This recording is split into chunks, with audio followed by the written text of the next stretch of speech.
जय हिंद दोस्तों। आज मैं आपको ग्राम पंचायत के बारे में बताने जा रहा हूँ। एकदम बारीकी से समझिएगा।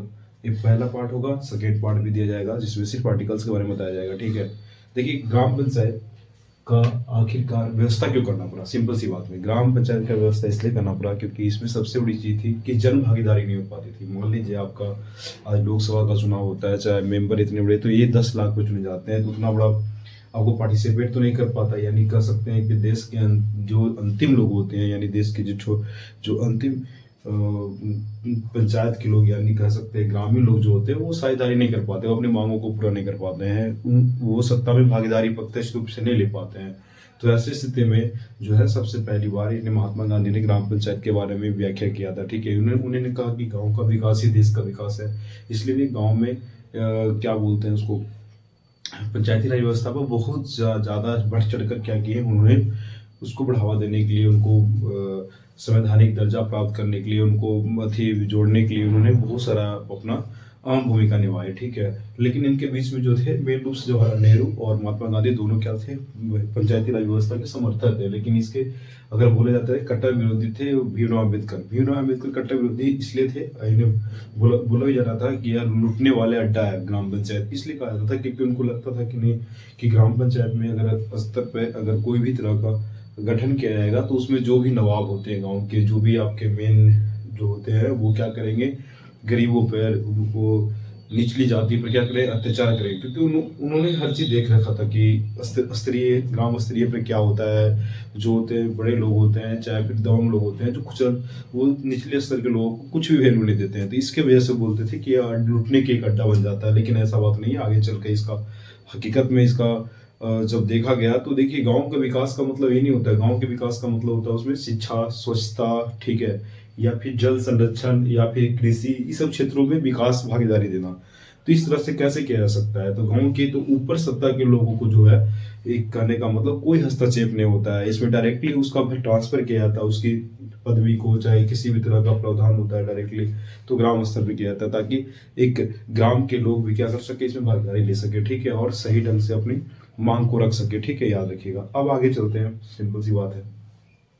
अब देखिए भीमराव अम्बेडकर तो इसके कट्टे विरोधी थे, और डॉक्टर इंद्र प्रसाद, डॉक्टर, देखिए पंचायती राज व्यवस्था का मतलब समझ में आ गया, विकेंद्रीकृत सत्ता का विकेंद्रीकरण, यानी कि नीचे स्तरीय के लोगों को क्या करना, सत्ता में जोड़ने क्या कहलाता है, पंचायती राज व्यवस्था कहलाता है। ठीक है, देखिए पंचायती राज व्यवस्था में सबसे पहले समझाते हैं, यह भाग 9 में जोड़ा गया है। किस भाग में, 9 में। ठीक है, रखिएगा भाग किस में, 9 में। ठीक है, चलो इसके बाद देखिएगा क्या, अनुसूची। अनुसूची को बोलते हैं, अनुसूची को क्या बोलते हैं, शेड्यूल बोलते हैं। ठीक है, अनुसूची 11, अनुसूची 11 में क्या जोड़ा गया है, तो पंचायती राज व्यवस्था जोड़ा गया है। ठीक है, रखिएगा।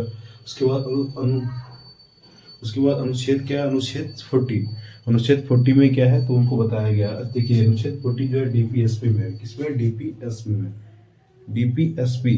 अब डीपीएसपी में इस जोड़ा जो गया है, इसमें क्या है कि आप डीपीएसपी में जो भी चीज जोड़ा जाएगा वो अगर मान लीजिए राज्य को औकात है, राज्य के पास उतना पैसा है, राज्य के पास उतना क्षमता है, तो वो कर सकता है, नहीं तो लागू नहीं कर सकता है। सिंपल सी बात है।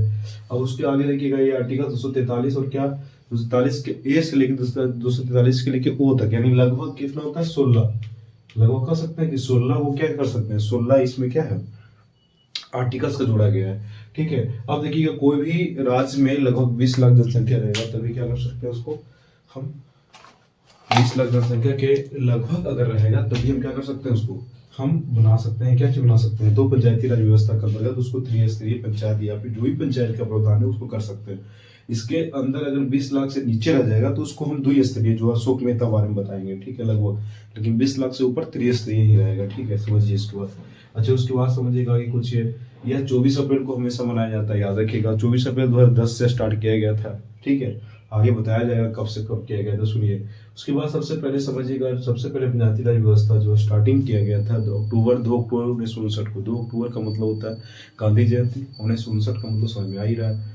तो 2 अक्टूबर 1959 को, 11 अक्टूबर 1959 को, 2 जगह पर पहले हुआ था नागौर जिला में। नागौर जिला के आपको है बगधरी जो गांव होता है ना, उसमें। और अगर आंध्र प्रदेश में बोलेगा तो महबूब नगर में हुआ था। ठीक, दोनों 2 अक्टूबर 11 अक्टूबर को सबसे पहले लागू किया गया था, याद रखिएगा। ठीक है, जब इनको लागू किया गया था तो उन्होंने जवाहरलाल नेहरू बुलाया था कि हम अपने महात्मा का, यानी हम अपने पिता राष्ट्रपिता का क्या किए सपना को पूरा कर दिए हैं, ठीक है। उसने वो अपने प्रधानों को बताए थे।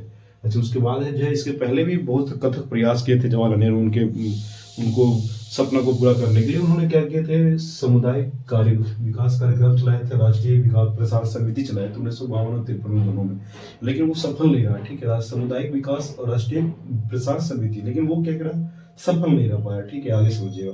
अच्छा, सबसे पहली बार समझ सकते हैं कि बहुत कर सकते हैं कि हम सबसे पहले, यानी आज से पहले दक्षिण क्षेत्र में एक वंश थे, उसका नाम था चोल। उसने भी क्या किया, ग्राम पंचायत का क्या किए थे, गठन किए थे। उस समय उनका क्या था, सैन्य व्यवस्था बढ़िया था, या थी सैन्य व्यवस्था बेहतर था, अच्छा लोकतांत्रिक व्यवस्था ठीक था, वजह वजह सब ठीक था, ठीक है। तो इसका रीजन था क्योंकि वहाँ ग्राम के लोग भी क्या कर सकते, जुड़ रहे थे अपने अथी में, ठीक है, याद रखिएगा। तो सबसे पहले चोल समाज ने क्या किए थे, ग्राम पंचायत का गठन किए थे, याद रखिएगा। अच्छा, ग्राम पंचायत का जनक किसे कहा जाता है, लॉर्ड रिपन को कहते हैं। लॉर्ड रिपन इसलिए क्योंकि जिला वार्डो सबसे पहले क्या स्थानीय स्तर पे क्या किए थे, उसने स्थापना किए थे, ठीक है। क्योंकि कौन, रिपन। रिपन कब किए थे, 1882 में, याद रखिएगा, जिला वार्डो। अच्छा, इसको रिपन को कौन किसने कहा था स्थानीय प्रशासन का जनक, इसलिए किसने कहा, नाइटिंगेल ने। क्योंकि ये प्रशासनिक तौर पे जो होता है, नीचे प्रशासनिक सेवा में निचले स्तर पर क्या किए थे, वो सुधारने का काम किए थे, ठीक है। कि स्थानीय को स्थानीय प्रशासनिक का जनक कहा जाता है गवर्नर के रूप में, ठीक है, याद रखिएगा।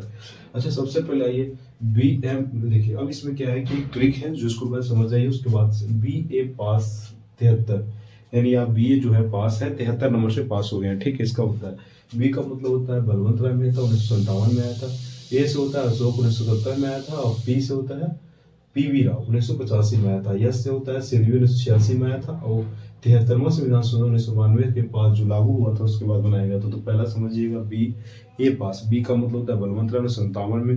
A का मतलब अशोक मेहता, 77 में। फिर होता है P से PV सिंधु, PV सिंधु कहते हैं, PV के राव हो गया, ठीक है, 1985 में। उसके बाद 1986 में क्या होता है, तो आपको पता है सिंघवी समिति जो संवैधानिक दर्जा देगा। उसके बाद 73वां संविधान संशोधन 1992 में, जो आपका संविधान में एग्जैक्टली लास्ट में जुड़कर क्या होगा, संविधान में बन जाएगा, जो आपका संवैधानिक दर्जा प्राप्त कर लिया जाएगा, ठीक है। तो आगे समझिए उसके बाद क्या है।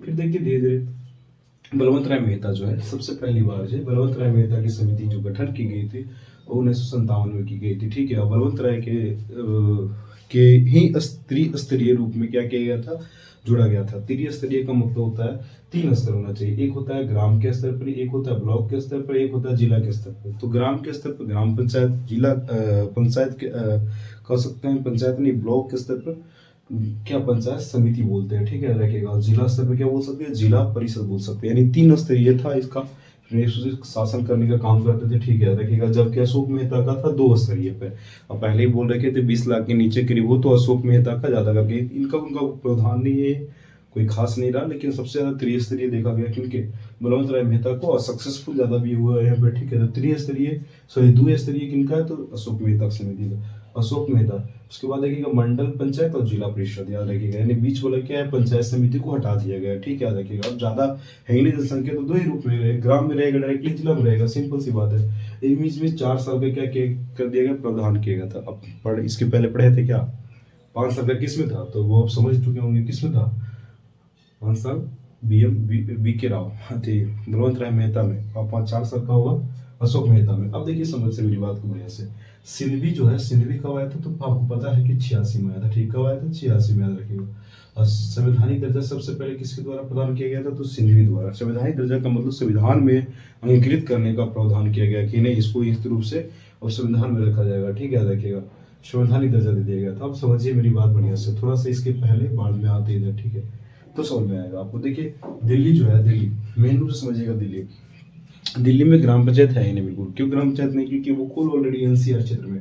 अब एनसीआर क्षेत्र में आता है नेशनल हो गया कैपिटल रीजन, ठीक है, याद रखिएगा। नेशनल कैपिटल रीजन जो आपका 19वां संविधान संशोधन 1992 के करीब किया गया था, इसको जोड़ा गया था, ठीक है। इसको जोड़ा गया था, चंडीगढ़ को जोड़ा गया था, शायद दोनों को जोड़ा गया था, ठीक है। 19वां संविधान संशोधन 1992 को केंद्र शासित रूप में, ठीक है, याद रखिएगा, दर्जा दी गई थी एनसीआर के क्षेत्र में। आप समझिएगा पहले यहाँ पर नहीं दिया गया। इसका रीजन है क्योंकि मुख्य रूप से ये जो है पूर्ण रूप से क्या है, शहरीकृत किया गया, पूरी रूप से शहरीकृत है। तो नहीं यहाँ पर पंचायत ग्राम वगैरह है नहीं, बिल्कुल। देखिए नगर, इसका यहाँ पर नगर निगम की स्थापना 1958 में की गई थी, किसके, दिल्ली की। एनसीआर क्षेत्र में देखिएगा हरियाणा के 19 जिला आता है, यूपी के 8 जिला आता है और राजस्थान के 2 जिला आता है। ठीक है, याद रखिएगा।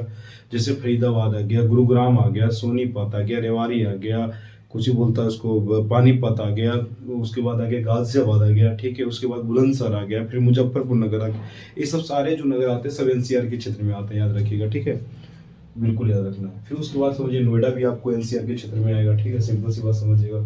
तो ये सब समझिएगा, इतना इतना जिला है जो इसमें किसमें जुड़ा हुआ है, एनसीआर क्षेत्र में जुड़ा हुआ है। राजधानी इसका कब किया गया था, 1956 में। देखिए कुछ कुछ जगह क्या है कि तीन तीन जगह पर पंचायती राज व्यवस्था है ही नहीं, बल्कि कैसे देखिए, एक देखिएगा ये है, एक मेघालय हो गया। ठीक है, एक मेघालय हो गया।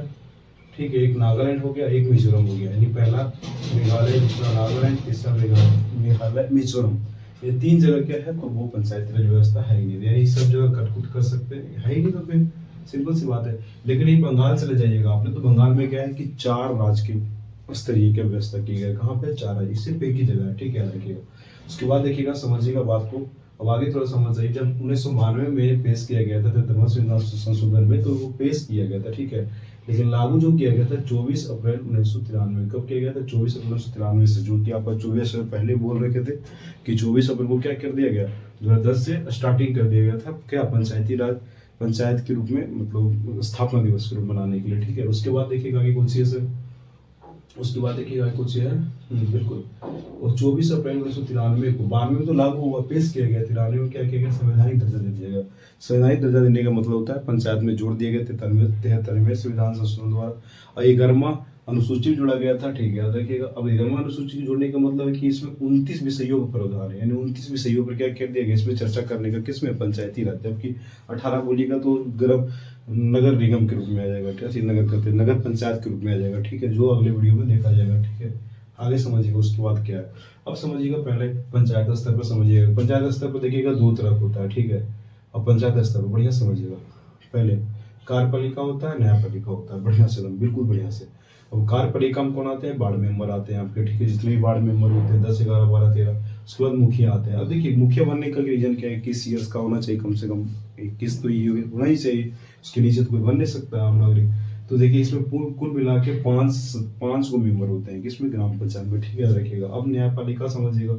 न्यायपालिका में पंच होते हैं और सरपंच होते हैं। ठीक है, पंच मिलकर एक सरपंच को चुनता है। सरपंच क्या करता है, जैसे आपके जस्टिस होते हैं वैसे ही तरह के आपके क्या करते हैं, 10,000 के, मतलब 10,000 के लगभग पैसा उसा कौड़ी का अगर नुकसान हो गया तो उसको देख रेख का क्या काम करेगा, ही करेगा। ऐसा थोड़ी कि किसी घर में मान लीजिए झोड़ा रोटी हो, मारा पीटी हो, उसको डायरेक्टली आप कलेक्टर के यहाँ ले जाइएगा, मुश्किल है ना। तो कहीं ना कहीं सबका लेवल अलग अलग होता है, इसके वजह से तो समझिएगा। उसके बाद देखिएगा फौजदारी है, एक दीवानगी है। 2 तरह का। फौजदारी का मतलब होता है मारपीट, मुंह कान टोड़े, और दीवानगी का मतलब होता है लूटपाट, कुछ हुआ काम हो गया, कुछ खो गया, या फिर जमीनी स्तर पर कुछ हो। यानी इसमें कहते हैं कि सिर्फ पैसा दंडवत रूप से देना जाना है। जबकि अगर आपको जेल में बंद करना है, मानव पे आपको सजा देना है, तो आपको फौजदारी होगा। ठीक है, दोनों का कौन सुना सकता है, सरपंच सुना सकता है। ठीक है, याद रखिएगा। और वो 10,000 के करीब करीब, छोटा मोटा है, नहीं कि बड़ा बड़ा सुना सकता है। ठीक है, याद रखिएगा। अब देखिए ग्राम स्तर पर, प्रखंड स्तर पर, जिला स्तर पर। जिला स्तर के सबसे मेन जो हेड होते हैं, यहाँ लिखना चाहिए हेड, लिखना चाहिए, याद रखिएगा। ठीक है, हेड। यहाँ पे लिखना चाहिए सचिव। ठीक है, याद रखिएगा। तो हेड बोलेगा तो मुखिया होता है ग्राम स्तर पर ही, और प्रमुख जो होता है, प्रमुख जो होता है प्रखंड स्तर पर ही होता है, और लास्ट में क्या होता है, अध्यक्ष जो होता है जिला स्तर। देखिए सबसे एकदम बिल्कुल बेहतर समझिएगा कि इसमें एक ही जो होता है प्रत्यक्ष चुनाव होता है। प्रत्यक्ष चुनाव किसका होगा, सिर्फ मुखिया का। बाकी दोनों क्या होगा, अप्रत्यक्ष चुनाव। कैसे समझाते हैं देखिए, अगर पंचायत ग्राम ये क्या बोलते हैं इसको, प्रखंड स्तर पर हो, तो उसमें क्या होते हैं, सब मुखिया चुना जाते हैं। मुखिया में जो सबसे बेहतर होते हैं, सबसे उसमें बेहतर क्वालिटी के होते हैं, सबसे अच्छा कुछ बोलता है सीट से जीत चुके होते हैं, तो उन्हीं को क्या किया जाता है, प्रमुख बना दिया जाता है। ठीक है, याद रखिएगा। बिल्कुल उसी तरह से आपका अध्यक्ष का भी चुनाव होता है, बिल्कुल जिला स्तर पर ही। इसका काम क्या है समझिएगा, मुख्य काम क्या है, आपको ग्रामीण स्तर पर मान लीजिए नलिए सही नहीं है, साफ सुथरा यानी कर सकते हैं, शिक्षा व्यवस्था में सुधार करना चाहिए। ठीक है, खान पान, जो भी गरीब है उनको घर दिलाना, या फिर इस तरह के जो भी आपके मतलब ग्राम स्तरीय पर देखा जाता है प्रावधान, उसको क्या किया जाता है, उसको मतलब उस स्तर से उसको हटाकर उसको फंड में जो भी आते हैं, चाहे फिर आपका नरेगा मनरेगा जो मनरेगा जो आता है उसके तहत भी किसके अंदर आता है, मुखिया के अंतर्गत आता है। ठीक है, याद रखिएगा। पैन उनका खुद बना लन फंड सब वगैरह इसी के अंतर्गत आता है। ठीक है, याद रखिएगा। अच्छा, इसका सचिव, अब समझिएगा सचिव कौन होता है, तो सचिव का मतलब होता है आपके सरकार गवर्नमेंट द्वारा जो एक पद दिया जाता है यानी ग्राम पंचायत में, उसको बोलते हैं VDO, विलेज डेवलपमेंट ऑफिसर। आपके यहाँ जरा बोले वो ग्राम सचिव आगल खेल, ग्राम सचिव उनके बोलता है, किनको ग्राम सचिव या सचिव बोलते हैं इनको, ठीक है। वही आप BDO आ जाइए, ब्लॉक डेवलपमेंट ऑफिसर, जो BDO आपके बैठते हैं आपके ब्लॉक स्तर पर, उसको कौन सा होगा, प्रखंड स्तर पर, ठीक है। जबकि जिला पर कौन होंगे, सचिव, यानी ये सब सरकारी पद होंगे, ठीक है। मुख्य कार्यकारी अधिकारी होते हैं जिला स्तर पर ही। अब बात समझिए, प्रखंड प्रमुख के क्या काम होता है। प्रखंड में मान लीजिए कौन देख रेख करता है, मीटिंग बिठाया, मीटिंग बुलाया सब मुखिया को एक जगह पर ही, क्या प्रावधान है, नहीं काम हो रहा है, कुछ प्रॉब्लम है तो उसको सुझाव देना, आगे मांग क्या करना, लंपन, और इसका देख रेख कौन करेगा, फिर प्रमुख का देख रेख कौन करेगा, अध्यक्ष करेगा। यानी मेन काम तो यही है, बाकी इन लोग क्या करते हैं, इसको हैंडल करते रहता है, याद रखना, ठीक है। उसको बाद याद रखिएगा। उसके बाद क्या है, ये सब तो समझ में आ गया, सचिव कौन होते हैं, सचिव सरकारी पद होते हैं, जबकि आपके हेड समझ में आ गया, ग्राम स्तर पर, जिला स्तर पर। अब आइएगा चुनाव। चुनाव क्या होता है, देखिए चुनाव इसको कौन कराता है। देखिए जैसे आप राज्य स्तर पर सोचिएगा तो राज्य स्तर पर आपके जितने भी तरह के, आप वार्ड हो गया, मुखिया का चुनाव हो गया, नगर पंचायत का चुनाव हो गया, मेयर का चुनाव हो गया, सारा चुनाव कौन देखता है, राज्य पंचायत देखता है। लेकिन यही अगर बोले स्टेट पर कौन देखेगा, स्टेट मतलब सेंटर पर कौन देखेगा, तो उसका खुद होता है, ठीक है। सेंटर का खुद होता है चुनाव अधिकारी, चुनाव आयोग होता है, ठीक है, याद रखिएगा। तो चुनाव आयोग उसमें राष्ट्रपति का, लोकसभा का, राज्यसभा का, बड़े बड़े चुनावों को देखता है, ठीक है, याद रखिएगा। तो वो सब अलग है, ये सब अलग है, ठीक है। तो बोलेगा कौन कराता है, तो राज्य चुनाव आयोग कराता है, किसका, तो मुखिया का, ठीक है, याद रखना बिल्कुल। उसके बाद क्या है समझिए, उसके बाद ये समझ में आ गया बिल्कुल। अब समझिएगा, राज्य के चुनाव आयोग जो करवाते हैं, उसके बाद महिलाओं का आरक्षण कितना, 1/3% छूट दिए गए, ठीक है। उसके बाद देखिएगा, जब भाग हो जाएगा, कोई मर गया मुखिया, चाहे कुछ हो गया, तब उसके बाद 6 महीने तक क्या कर देगा, सीट को खाली, 6 महीने के अंदर चुनाव करके फिर से बस उसको रिसाइकिल कर दिया जाता है, मतलब फिर से उसको पद को भर दिया जाता है, ठीक है, रखिएगा। उसके बाद देखिएगा, समझिएगा, अगर इसको हटाना है मुखिया, क्या करना है, तो 2/3 विशेष बहुमत आपको ग्राम स्तर पर, यानी ग्रामीण को क्या करते हैं, दो तिहाई विशेष, देखिए विशेष बहुमत के रूप में समझिएगा 2/3 से ऊपर, और साधारण बहुमत मतलब 50% से ऊपर, ठीक है, रखिएगा। और विशेष बहुमत प्लस कुछ राज्यों का भी समायोजन का मतलब होता है, उसमें 2/3 बहुमत से प्लस क्या, राज्यों का भी। तो 3 तरह के आप समझिएगा इसमें बहुमत का अधिक किया जाता है, जो आपको अगले बार पढ़ना होता है। तो यहीं पर समझिएगा, विशेष 2/3 बहुमत पर क्या किया जाता है, जो ग्रामीण लोग होते हैं उनको क्या करते हैं, एक नोटिस जारी करते हैं, और किनको देते हैं, तो जिला के मुख्य जो अध्यक्ष होते हैं ना, उनको दिया जाता है, ताकि इनको हटाने के लिए। तो हटाने का कौन काम करता है, सृजन करने का काम कौन करता है, तो अध्यक्ष करता है, कौन, तो जिला के अध्यक्ष करते हैं, ठीक है। तो इस तरह से आप पंचायत के बारे में समझ गए, पंचायती राज व्यवस्था के बारे में कोई तरह का दिक्कत नहीं है। बस कुछ आर्टिकल्स बचा है, बाकी तो सब चीज करा दिया गया है। बस आर्टिकल्स को देख लीजिए, फिर से रिकॉल कर लीजिए, एक बार बढ़िया से समझ में आ जाएगा, ठीक है। एक बार बढ़िया से ढंग से सुनिएगा तो सब आपको पूरी तरह समझ में आ जाएगा, ठीक है। देखिए, असेंबली ए से होता है, असेंबली ट्रिक लेवल में है, थोड़ा सा समझिएगा, आराम हो जाएगा, ठीक है। इसलिए आप इसको शॉर्टकट करने के लिए, समझने के लिए आपको बुलाने ना, जल्दी बुलाइए ना, क्योंकि परीक्षा दृष्टिकोण से सभी से महत्वपूर्ण होता है। तो ए से होता है असेंबल, बी से होता है बिल्ड, सी से होता है कंस्ट्रक्शन, डी से होता है दबे लोग, ई से होता है ईयर, एफ से होता है फेल, ठीक है। और जी से होता है जीनियस, एस से होता है हाई टेक्स, आई से होता है इनकम, ठीक है। उसी तरह से केस निर्वाचन चलाइएगा, तो इसी तरह से आपको प्रावधान किया गया, ठीक है। तो यहाँ से असेंबल का मतलब होता है सभा, ठीक है। 243 के में क्या है, सभा बुलाना, ठीक है। यानी कि 243 में आर्टिकल्स पंचायत राज व्यवस्था के बारे में क्या है, तो सभा का गठन किसमें, 243 के बी में पंचायतों गठन किस आर्टिकल्स में, तो बी से बिल्ड, बी से गठन करना, बिल्ड बनाना, वही 243 में। कंस्ट्रक्शन मतलब संरचना, संरचना किस है, 243 के सी में, ठीक है। सी से कंस्ट्रक्शन और सी से ही हो जाएगा। 243 के डी में क्या, डी से दबे लोग, यानी दबे लोग कौन हो सकते हैं, SC ST महिला लोग, जिनको आरक्षण की जरूरत होती है, तो किस आर्टिकल्स में, 243 के डी में। अब ईयर मतलब होता है कितना समय है, तो 5 ईयर्स तक होता है, 243 के ई में कर सकते हैं। जबकि एफ में क्या होता है, फेल का मतलब होता है पंचायती राज्यों में अगर आप योग्यता रख सकते हैं, किस ईयर है, आप उसकी योग्यता लायक है, तो आप फेल, तो समझिए आप पास हो सकते हैं, तो फेल हो जाएगा, तो फेल एफ मतलब फेल हो गया। तो पंचायतों का सदस्यता का योग्यता जो होना चाहिए, ग्रामीण होना चाहिए, भारतीय नागरिक होना चाहिए, फिर आपको 21 साल का ईयर होना चाहिए, ठीक है। पढ़े लिखे इसको मतलब नहीं है। जी से जीनियस हो गया, जीनियस में पंचायतों की शक्ति, जीनियस मतलब ताकत होना चाहिए, उतना ताकत नॉलेज होना चाहिए। तो शक्ति किसमें, पंचायती राज का शक्ति किसमें है, तो वो है जी में, जी से जीनियस हो गया। एस से क्या हो गया, हाई टैक्स, यानी पंचायतों के कर में जो छूट दिया जाता है, आरक्षण दिया जाता है, किस आर्टिकल्स में, 243 के एक्स में। एच हाई टैक्स जिसको बोलते हैं। आई से क्या हो गया, इनकम, इनकम क्या हो गया, अगर जो भी इनकम के बारे में 243 के आय में पंचायती राज्यों की इनकम के बारे में बढ़ना है, ठीक है, जबकि के से निर्वाचन है, निर्वाचन का प्रावधान 243 के में है, याद रखिएगा। अब थोड़ा सा नगर पालिका से देखिए अटैच कर लेते हैं। अगर यहाँ मिल रहा है, यहाँ आरक्षण मिल रहा है, तो यहाँ भी 243 की टी में आरक्षण मिलेगा, यानी डीटी। क्या हो जाएगा, डीटी। डीटी में क्या है, इधर डी का मतलब होता है ग्राम पंचायत, इधर का मतलब होता है नगर पालिका, ठीक है। उस तरह से आ जाइए आई, तो आई बाई क्या हो जाएगा, आई बाई में देख लीजिएगा इनकम के बारे में चलता है, यानी कि इनकम मतलब आयकर में क्या है, आयकर के बारे में 243 के आई में पंचायत में, जबकि 243 के बाई में क्या हो जाएगा, तो नगर पालिका के। उसी निर्वाचन में क्या है, 243 के में निर्वाचन है, जबकि यहाँ पे जेड ए में क्या है, जेड ए क्या लिखा हुआ है, जेड ए किसमें, तो नगर पालिका में, ठीक है, याद रखिएगा। इस तरह से आपका पूर्ण रूप से आर्टिकल्स खत्म हो गया। बस यही मेन रूप से परीक्षा दृष्टिकोण से जो मेन रूप से है, यही सब पूछता है, ठीक है। इसको यहाँ पे एक बार